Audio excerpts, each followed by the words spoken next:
הגיע הזמן לדבר על השלב הבא, על היום שאחרי. מה רוצה ראש ממשלה ביבי ממדינת ישראל? האם מישהו מאיתנו מזדהה עם הבושות שהוא עושה למדינה? שלום לפרשנים, ותכף ייכנס לאולפן פרופסור אסעד גאנם ונתחיל לדבר איתו. תכף מתחילים.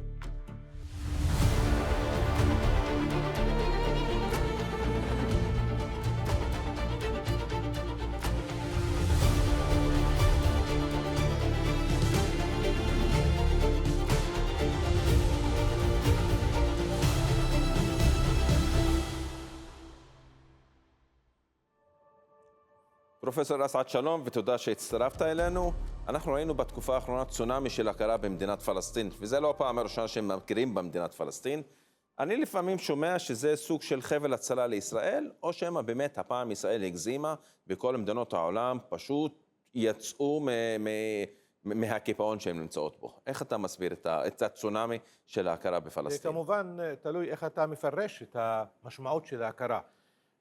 אין מקום עוד למדינה פלסטינית. המדינה הפלסטינית נקברה מזמן. אין אופציה כזאת של מדינה פלסטינית. מי שרוצה להבין את זה, שיבקר בירושלים, ידע שאין מקום למדינה פלסטינית, והפלסטינים לא יקבלו מדינה בלי ירושלים. זה אאוט.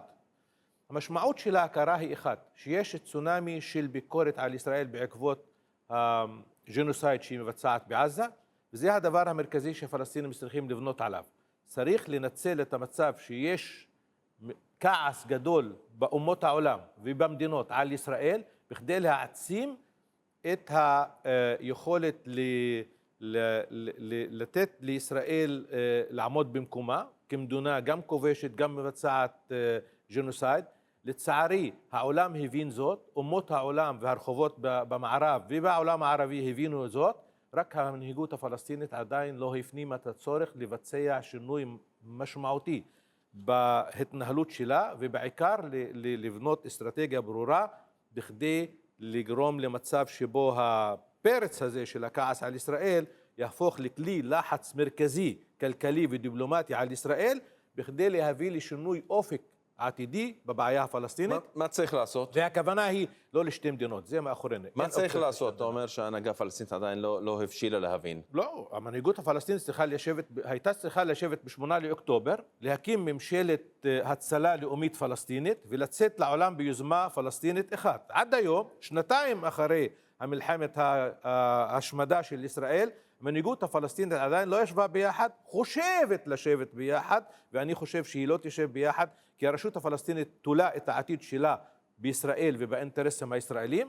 חמאס הכניס את העם הפלסטיני למשבר הכי עמוק בלאומיות הפלסטינית מאז 48', ואנחנו עכשיו קוצרים את התוצאה של הכישלון הפלסטיני הפנימי, וכמובן של העמדה הימנית קיצונית הניאו-נאצית שממשלת ישראל מסמלת, וכמובן של התמיכה העולמית. תראה, העולם הערבי הוא אאוט מבחינת התמיכה בפלסטינים. רק עכשיו, כמי שאנחנו יודעים, לאחרונה, טראמפ הכריז על היוזמה שלו, מדינות ערב ומוסלמיות הסכימו לכל הנקודות שהיו בתוכנית, שהיא תוכנית ישראלית, לגמרי תוכנית ישראלית. אז העולם הערבי והעולם המוסלמי והמערב והרשות הפלסטינית ואולי גם חמאס, הם תומכים בתוכנית שהיא נגד העם הפלסטיני. אתה חושב על זה? זה מוזר, וצריך לחשוב איך זה יתפתח. כן, לינה. תרשה לי לחלוק איתך כאן. אני חושבת שדווקא הנקודה הזאת שסיימת מעלה את החשיבות של ההכרה. כי בעצם מה התוכנית של טראמפ? התוכנית של טראמפ זה מנדט עם בעצם כפייה, קולוניאליזם אמריקאי, ערבי, ישראלי, ובעצם בתוך זה אני חושבת שצריך לראות ההכרה במדינה הפלסטינית כמשהו שאומר, יש כאן גבול. יש משהו שאנחנו מציבים, שהלאומיות הפלסטינית עדיין קיימת. אני חושבת שמה שקורה עכשיו, מה שישראל עושה, גם בעזה עם הג'נוסייד, אבל גם בגדה המערבית ובמזרח ירושלים, זה בעצם מתקפה חזיתית להרוג את הפרויקט הלאומי הפלסטיני. ואני חושבת שההכרה, סליחה, אבל אני אסיים, אני חושבת שההכרה מטעם מדינות מערב, במיוחד צרפת ובריטניה, היא צעד בלהגיד, אנחנו לא מקבלים את הנקודת ההנחה הזאת. אנחנו לא מקבלים את הנקודת ההנחה הזאת. אני מבין את זה. הפרויקט הלאומי הפלסטיני מת מזמן, ומי שהמית אותו זה הפלסטינים. ברגע שהצביעו לחמאס, שיש לה תוכנית ברורה נגד הלאומיות הפלסטינית, ב-46, אז הפלסטינים גרמו לכך, ובצדק. אני לא בא בטענות לגבי זה. הפרויקט הלאומי כפי שהכרנו אותו, שזה שתי מדינות, ולכן ההכרה היא חשובה כדי לשמש מנוף ללחץ על ישראל, לא בכדי שתקום מדינה פלסטינית. אין מקום למדינה פלסטינית. את יודעת שאין מקום למדינה פלסטינית. אני לא מסכימה. אני מבין שאת לא מסכימה. אני מציע שגם, יש הרבה אנשים שלא מסכימים. בפועל, אין מקום לשתי מדינות, זה מת מזמן, ואין משמעות למשהו שמת להחיות אותו. הפוליטיקה בנויה על המאבק הפוליטי בכדי לממש משהו אפשרי. כאשר את אומרת שמדינה פלסטינית היא אפשרית, את מתכוונת למדינת טראמפ, נתניהו אפשרית, ב-40% מהגדה המערבית. אין דבר כזה. אז מה בפרקטיקה? את חושבת שבירושלים יש מקום מדינה אחת זה אפשרית? לא. מדינה אחת זה... לא, אז מה שנייה לפני מדינה אחת, אני באמת רוצה לשאול את פרופסור אסעד, איך ההכרה הזו משפיעה על הפרקטיקה? בסופו של יום אנחנו רואים, ככל שיש הכרה ושיח על הכרה ברמה הבינלאומית, הפרקטיקה של ישראל היא יותר פשיסטית, היא יותר, אפשר להגיד, היא עם דם ורצחנית, ויש בה יותר סגירה על העם הפלסטיני. אז מה... אני לא רואה שום דבר אחר שיכול לשנות את ישראל מלבד לחץ בינלאומי, לחץ דיפלומטי וכלכלי. אני לא חושב שהפוליטיקה הפלסטינית הוכיחה את עצמה כיעילה, היא לא יעילה. אני חושב שכל מי שטוען שהפוליטיקה הפלסטינית יעילה, אז הוא לא... ישראל משתנה באופן טוטלי, נתניהו באמת מייצג את הרוב הישראלי, ואנחנו רואים את ההחלטה שהייתה בכנסת, 99 חברי כנסת נגד הקמת מדינה פלסטינית, ואנחנו רואים את המציאות. מי שחושב שבירושלים אפשר להקים בירה פלסטינית, אז הוא לא חושב הגיונית.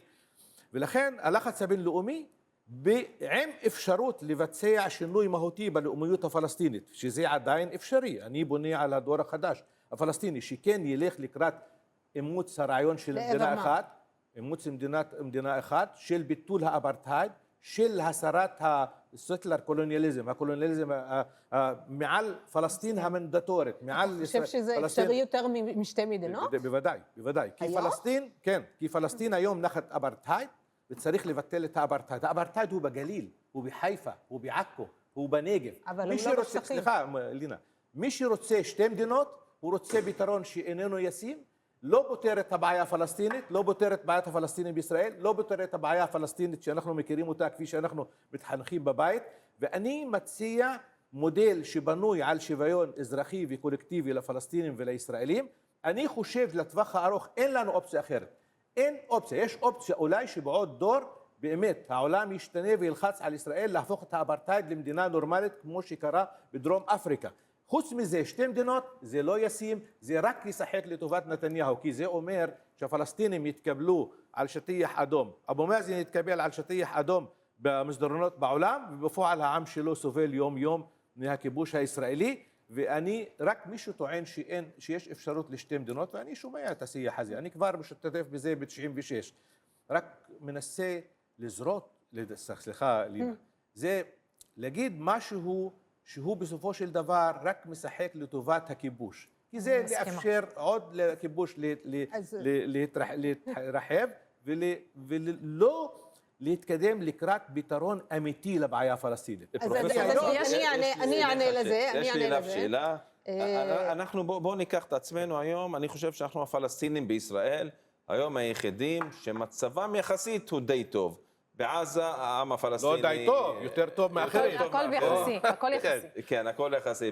בעזה הוא הושמד, ובגדה המערבית תחת ההנהגה של הרשות הפלסטינית הוא בדרך להשמדה. מה התפקיד שלנו היום? בתוך הפלסטינים, בתוך ישראל. עם כל הכאבים ועם כל הקשיים, אנחנו עדיין יכולים אולי לתפקד.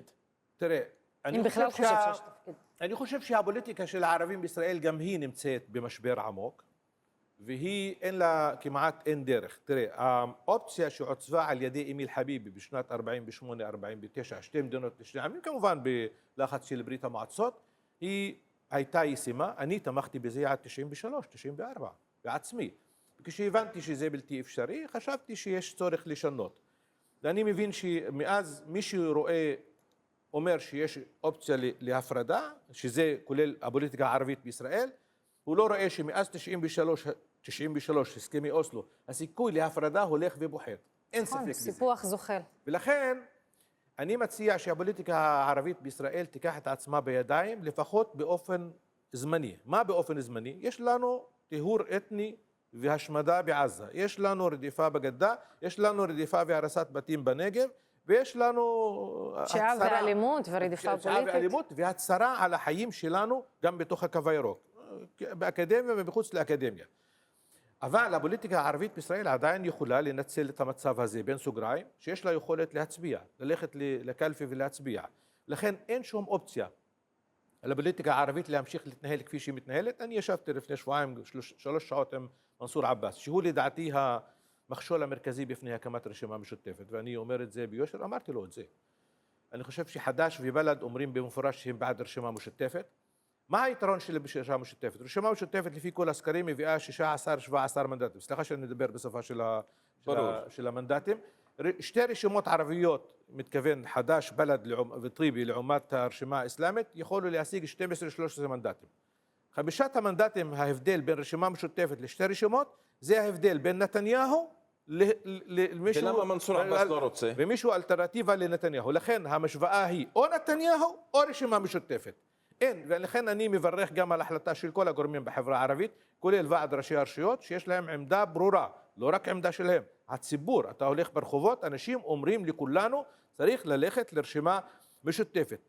עכשיו, זה לא פוליטיקה של 1915, לא פוליטיקה של 1918, שהרשימות הערביות יכולות לשחק איך שהם רוצים, כי נתניהו עדיין לא הגיע לג'נוסייד. 2018. נתניהו הגיע בעצמו לג'נוסייד, וגם בן גביר וסמוטריץ' וכל החברים שם. אבל למה לכן מנסור צריך עבאס לעשות לא את רוצה? הכל בכדי להוריד אותם. עכשיו, אני מבין שיש לו תהיות או שאלות לגבי האפשרות להשתתף בממשלה אחרי הבחירות. אני אומר באופן מפורש, אני נגד השתתפות הערבים בממשלה, אבל אני מוכן לוותר על חלק מהעמדות האידיאולוגיות שלי בכדי ללכת למצב שבו נוכל להשפיע על להוריד את הממשלה, הקואליציה הפשיסטית הזאת, מהשלטון. אני יודע שהאלטרנטיבה לא כל כך הרבה יותר טובה, אבל לפחות קצת שהיא טקטית. תועיז המדיניות של ממשלת ישראל נגד הערבים בישראל. ולכן התהיות של מנסור עבאס להשתתף בממשלה הבאה הן מוקדמות מדי. קודם כל צריך לחסום את האפשרות להמשך השלטון של הקואליציה הפשיסטית היום, ובזה אנחנו נוכל לעשות שירות טוב גם לתושבי עזה, גם הגדה המערבית, גם ירושלים, גם הנגב, ולעצמנו, אם אנחנו נלך לרשימה שתחסום קודם כל. אני מציע למנסור עבאס, בואו נחסום קודם כל את הקואליציה, אחר כך תלך לבד. אחר כך יש לך מנדט. תראה, אני יכול להגיד הרבה דברים, אני לא רוצה, אבל אני יודע שמנסור עבאס לא יאזין לי, אז הוא ילך. אני אומר, שנגיע לזה, נדבר על זה. דרך אגב, אני אומר שאם ילך לזה, אני בעד המשך הרשימה המשותפת. אני בעד המשך המסגרת שבו נדון ביחד בשאלות מרכזיות. ראויה דיברה על האלימות. יש לנו, דרך אגב, הרשימה המשותפת היא לא אקט גם נגד לשנות את הממשלה בישראל. היא אקט להציע קודם לפלסטינים בכלל מודל אחר של עשייה, עבודה משותפת לאומית, לעומת הביצול הפלסטיני שהוא הורג את כולנו, הורג, אני מתכוון ברמה סמלית. כן. ודבר שני, יש לנו את הבעיה של האלימות. אנשים בעכו או בשפרעם או בסכנין או בעראבה לא יכולים לפתח חזית מרכזית עוצמתית למאבק באלימות, לא רק, אני לא מדבר על ההרג, אלא על הרצח, אלא אלימות מכל סוגים, בלי שיש לה דוגמה. הדוגמה היא הרשימה המשותפת. יש לנו אתגרים פנימיים, פלסטינים, ערבים. תראו, ואתה לא חושב, סליחה כשאנחנו נקים את הרשימה המשותפת, מנהיגי הרשימה המשותפת יתקבלו בבית, במנהיגות, בין המנהיגות בעולם, הם יתקבלו בעולם הערבי כמנהיגים של הציבור הערבי, הם יראו לעולם שערבים בכלל ופלסטינים יש להם פוליטיקה אחרת, ואנחנו מוזמנים עכשיו לעשות את זה, זה הזמן. אז אני מבין, דרך אגב, שזה מוקדם מדי.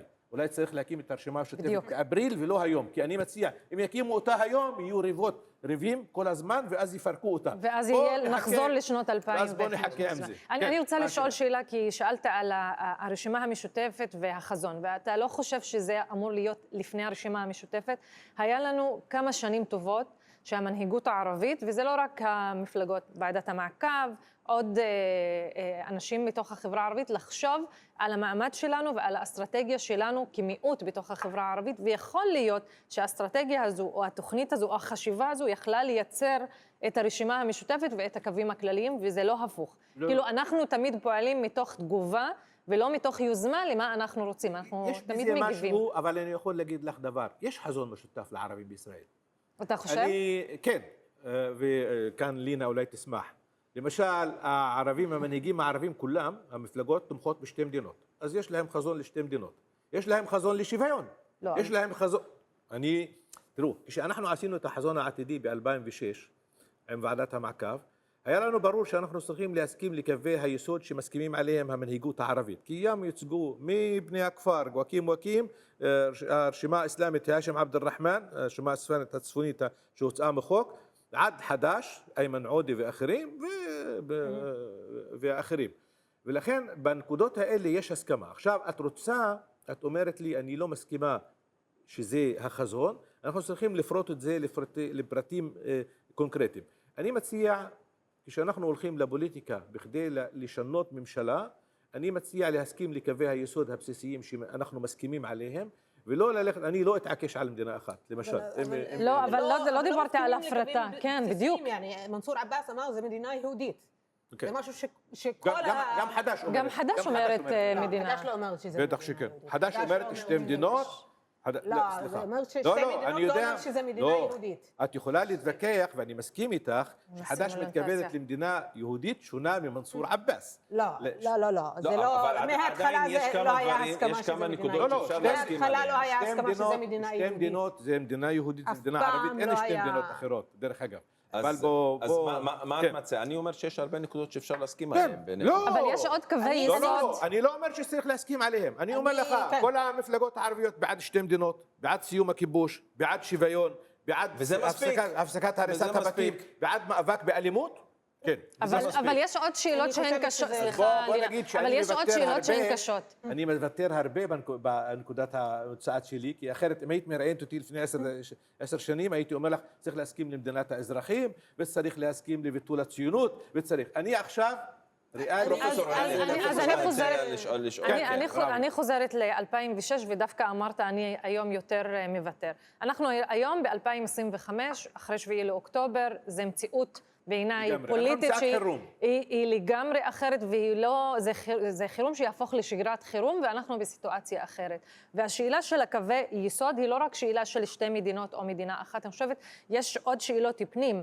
הרבה במסדרון האחורי יש הרבה שיחות על מי אנחנו, על השירות האזרחי שמדברים עליו והשירות הלאומי שמדברים עליו בכל כך הרבה סגנונות ומנסים להשחיל אותו, וזה שאלות שאנחנו לא שאלנו את עצמנו. את צודקת לגמרי. אני, כמו שאמרתי, מעבר להסכמות שדיברתי איתם קודם, אני בעד שהרשימה המשותפת תמשיך להתקיים, ואז תקיים שיח אמיתי ותזמין אתכם ועוד עשרות אחרים של אקדמיים, אינטלקטואלים, משפיענים, לדון בסביב שולחן אחד, מה תהיה העמדה שלנו לגבי שירות אזרחי, לגבי שאלות של נשים גברים, יחס בין נשים גברים, לגבי שאלות של האחריות שלנו על המרחב הפנימי. אין אומה, עם, שמכבד את עצמו, שחושב שבנימין נתניהו וסמוטריץ' יבוא לטפל לו באלימות בתוך סכנין. אנחנו צריכים לקחת את היוזמה, במובן הזה המנהיגות צריכה להחליט שכן, אנחנו הולכים לבנות את התוכנית שלנו למאבק באלימות. אני מכוון אלימות. כל מי שזורק נייר ברחוב זה אלים, כל מי שסוגר בחתונה שלו את הרחוב המרכזי זה אלימות, וכל מי וגם כמובן מי שמקים את האנשים שלהם זה אלימות.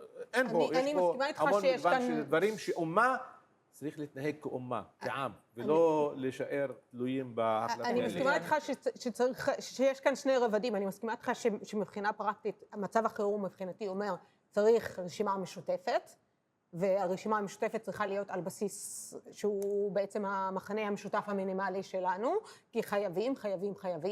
ואני כאן אדגיש גם, לא רק חייבים בשביל האינטרס שלנו, אנחנו כפלסטינים שיש לנו אזרחות במעמד פריבילגי, בתוך ההיררכיה הישראלית של אפרטהייד וכיבוש, יש לנו את האחריות של לענות לישראל, כאילו לנסות לחסום את מה שישראל יכולה לעשות לפלסטינים שלא יכולים להצביע, אבל אני חושבת שצריך גם לשאול שאלה, האם חייבים להגיע להסכמות? אני לא מסכימה מנקודת ההנחה הזאת, אני חושבת שצריך לשאול, האם זה יכול להיות גוף פרקטי עם גיוון אידיאולוגי? אני לא רוצה להגיע להסכמות עם התנועה האסלאמית. אני יכול להגיד לך, כי תמיד יהיו שאלות שנסכים עליהן, ויהיו שאלות שלא נסכים עליהן. גם אני ואשתי, יש שאלות שאנחנו מסכימים עליהן, ויש שאלות שאנחנו לא מסכימים ולא נסכים. אני אעבור מהעולם, כי חלק מהשאלות לא הסכמתי עם אשתי. אז בוא נגיד שחלק מהשאלות שקריטיות, שהם לפתחנו, צריך לדון בהם ולהגיע להסכמה. אני גם חושב שיש הרבה שאלות. ברור שיש לנו הסכמה, כולנו, שצריך להפסיק את ההריסות בנגב, בסדר? כולנו מסכימים. נכון.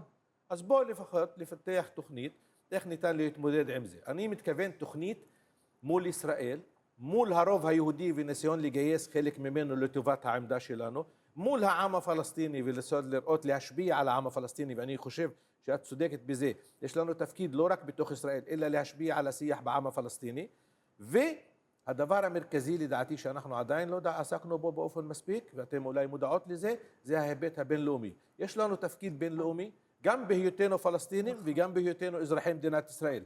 עדיין לא עסקנו בזה בצורה מספקת. אני מציע שהרשימה המשותפת וועדת המעקב יקימו גוף מרכזי שהמיועד לגבש אסטרטגיה למאבק שלנו ברמה הבינלאומית, להתגייס. אנחנו עדיין שוליים ברמה הבינלאומית. את היית גם בחו"ל, אנחנו, כל השיח הוא כמובן בצדק על הכיבוש ועל הג'נוסייד, יש שם בעיות יותר קריטיות, אבל זה שאנחנו יכולים לשחק תפקיד בינלאומי, גם בשאלת הג'נוסייד וגם בשאלות הריסת הבתים בנגב, אני חושב שאנחנו צריכים לעצב בצורה ברורה את האסטרטגיה שלנו ולעסוק. יש מכל יישוב ערבי בו בארץ, כמעט מכל יישוב, נציגים שלנו ערבים, בכל הבירות בעולם, מגרמניה עד קרואטיה, עד אוקראין ועד יפן, והם יכולים לסייע לנו לבנות אסטרטגיה תעצים את התפקיד שלנו ברמה הבינלאומית.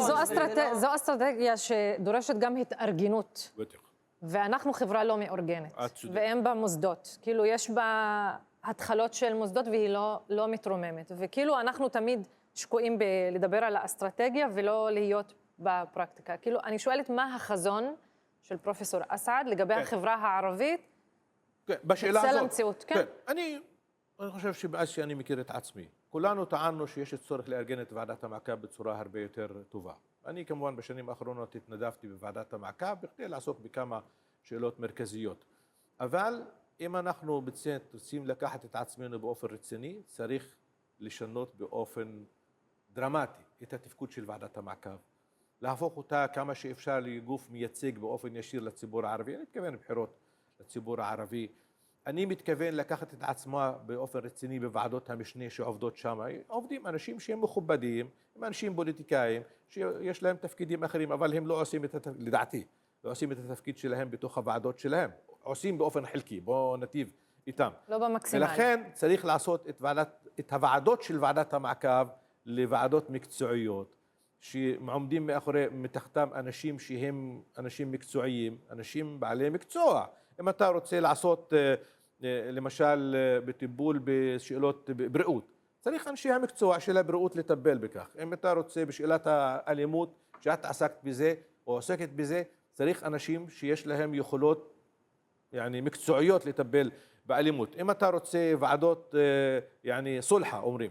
עכשיו, ועדות סולחה זה גם מקצוע, יש אנשים שעוסקים בזה. צריך לעשות התמקצעות. ועדת המעקב שהיא גוף חשוב, שמייצג את הציבור הערבי, לדעתי צריכה להיות פאזה מרכזית, וגם איך היא מייצגת, ומי היא מייצגת, ואיך היא מתפקדת. הצורה שהיא פועלת עד עכשיו היא טובה, בסדר, אני גם מנסה לתמוך בה כמה שאפשר, אבל אני מציע שינוי דרמטי. עכשיו מוחמד ברכה הכריז שהוא מסיים את התפקיד שלו, אני חושב שזו הזדמנות להודות לו, הוא עשה דברים חשובים, אבל לשלב הבא צריך לעשות טרנספורמציה מרכזית, ואני מציע, אני חושב שיש הרבה מחשבות, אני יכול לפרט את זה שעתיים, מה צריך לעשות, אבל השאלה, אנחנו צריכים לעשות את זה, אנחנו מקבלים את הרעיון הזה שצריך לעשות את זה, והגיע הזמן לעשות. פרופסור אסעד, יש לי שאלה אחרונה. אנחנו נמצאים היום במצב קטסטרופלי, כמעט 100,000 הרוגים בעזה, 2 מיליון עקורים, ואנחנו עדיין מדברים בינינו על התנאים לאיחוד בין המפלגות. האם זה לא מביש בכלל כלפינו, כלפי הפלסטינים, לצאת ביחד ולהגיד אנחנו יוצאים ברשימה אחת, למרות כל ההבדלים? על מה כל הוויכוח הזה? צריך להגיד להם את זה בצורה הכי ברורה. אני חושב שאתה אומר את זה, הרבה אנשים אומרים את זה, אני אומר לך את זה, או הם צריכים לבחור, או נתניהו או רשימה משותפת. יותר מזה, אין יותר מזה.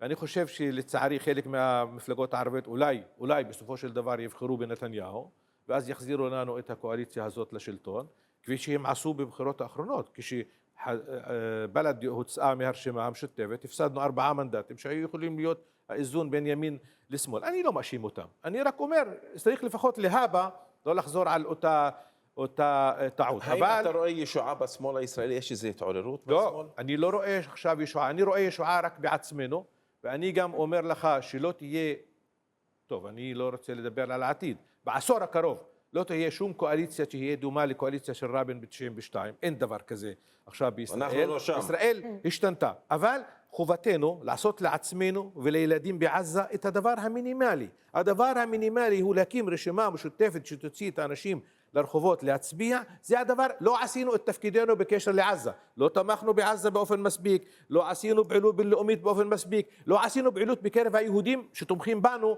באופן מספיק, לא עשינו פנימית מחאה מספקת, אבל לפחות ביום הבחירות ללכת להצביע, זה הדבר הכי מינימלי שאפשר לעשות. דרך אגב, גם הפוליטיקה הפלסטינית לא מצטיינת, היא נכשלת בתחום הזה, אבל אני חושב שיש דיונים, אני מציע לבנות על הדיונים האלה ועל האחריותיות של המנהיגות הערבית בכדי ללכת לרשימה משותפת, אחרת אנחנו עוד פעם נתרום להמשך רצח העם בעזה ובאופן עקיף, וזה כמובן אומר שאנחנו נבגוד באינטרסים של העם שלנו ובאינטרסים של עצמנו, והגיע הזמן עם כל השמירה על... דרך אגב, אם תקום רשימה משותפת, כל מפלגה ערבית תקבל עוד מנדט נוסף לפחות. אז בוא נגיד שיש להם גם אינטרס. אני חושב שנסיים, ואנחנו, יש פה קריאה של כולם לצאת לרשימה משותפת. זה גם מכבד את ההכרה הבינלאומית שיש כלפי הפלסטינים. לפחות הם יראו שגם הפלסטינים בתוך ישראל מצטרפים למאמץ הזה של להכיר בעצמם כגוף לגיטימי ואינטגרלי. אני מודה לך על שהגעת לאולפן, תודה רבה לך. תודה על ההזמנה.